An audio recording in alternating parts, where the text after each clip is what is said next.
Hi friends, ఎలా ఉన్నారు? అందరూ బాగున్నారా? నేను బాగున్నాను. వెల్కమ్ టు అమ్మగారి కుటుంబం.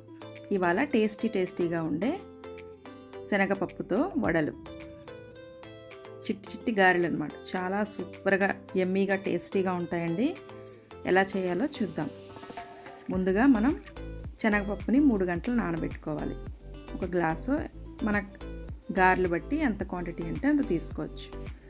అలా నానిన తర్వాత దాన్ని బాగా వాష్ చేసుకొని పక్కన 2 గుప్పెళ్ళు శనగపప్పు వేరే సెపరేట్ గిన్నెలో తీసుకోవాలి. తీసుకొని ఈ మిగిలిన పప్పు అంతా మిక్సీలో వేసుకొని ఇంకా వాటర్ అది వేయకుండా అందులోనే ఒక పచ్చిమిరపకాయ, అలాగే 3 ఎండుమిరపకాయలు, వెల్లుల్లిపాయలు ఒక 5 వెల్లుల్లిపాయ రేకులు, అలాగే చిన్న 2 ముక్కలు అల్లం ముక్కలు, కొంచెం జీలకర్ర వేసుకొని ఇది మిక్సీ చేసుకొని, మరి ముద్దగా చేయకూడదండి, కొంచెం బరకగా ఉండేలాగా చేసుకొని గ్రైండ్ చేసుకోవాలి. అది ఒక గిన్నెలో తీసుకొని, అలాగే మనం ముందుగా చిన్న శనగపప్పు తీసుకున్నాం కదా, దాన్ని ఏంటంటే కొంచెం పప్పుగా ఉండేటట్టు ఒక్కసారి మిక్సీ వేసుకుంటే అలాగా పప్పులాగా వస్తుంది, చిన్న ముక్కలు ఇవి. అది కూడా అందులో వేసుకొని కలుపుకోవాలి.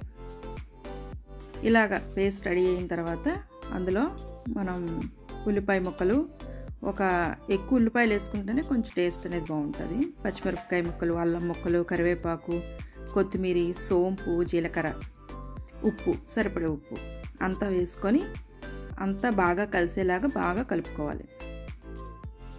ఉప్పు అనేది మొత్తం ఎక్కడా ఉండిపోకుండా అంతా కలిసేలాగా బాగా కలుపుకోవాలి. కలిపిన తర్వాత స్టవ్ మీద ఒక పెద్ద ప్యాన్ పెట్టి అందులో డీప్ ఫ్రైకి సరిపడా ఆయిల్ వేసి, ఈ వడలను ఏంటంటే మనం చేతి మీద చిన్న ఇలా పెట్టి అలాగా ప్రెస్ చేస్తే మనకి వడ అనేది వచ్చేస్తుంది అన్నమాట.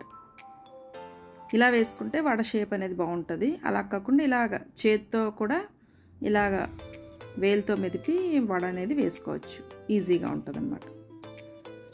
అంటే వేయడం రాలేని వాళ్ళకి ఇలాగ అరిచేతి మీద పెట్టి ప్రెస్ చేస్తే వడ అనేది వచ్చేస్తుంది కరెక్ట్గా. చూసారండి క్రిస్పీగా ఎలా వేగాయో. వీటిని ఏంటంటే మీడియం ఫ్లేమ్లో పెట్టుకొని నిదానంగా వేపుకోవాలండి, లేకపోతే లోపలంతా పచ్చిగా ఉంటుంది, వేగదు. కాబట్టి కొంచెం మీడియం ఫ్లేమ్లో వేపుకుంటే క్రిస్పీగా వేగుతుంది అనమాట. చాలా బాగుంటుందండి ఈ శనగపప్పు వడలు అనేది. ఈ వడలు పులుసు కూడా చేసుకోవచ్చు. ఈ వడలన్నీ రెడీ అయిపోయాక మనం ఉల్లిపాయలు, పచ్చిమిరపకాయలు, చింతపండు పులుసు, ఉప్పు, కారం అన్నీ వేసి పులుసు వేసుకొని లాస్ట్లో ఈ వడలు అనేవి వేసుకుంటే వడల పులుసు అనేది కూడా చాలా బాగుంటుంది. ఇలాగే మిగిలిన వడలన్నీ మనం వేసుకొని అన్నీ రెడీ చేసుకోవాలి. చాలా బాగుంటాయండి, టేస్టీగా ఉంటాయి. కోకోనట్ చట్నీతో తిన్నా బాగుంటుంది, ఉట్టిగా తిన్నా బాగుంటుంది, టమాటో చట్నీతో తిన్నా బాగుంటాయి. పిల్లలు పెద్దలు బాగా ఎంజాయ్ చేసి తింటారు. అంతేనండి, సింపుల్గా శనగపప్పుతో వడలు అనేవి రెడీ అయిపోయాయి. మీరు కూడా ఒకసారి ట్రై చేసి టేస్ట్ చేయండి. చాలా సూపర్గా ఉండే శనగపప్పు వడలు రెడీ.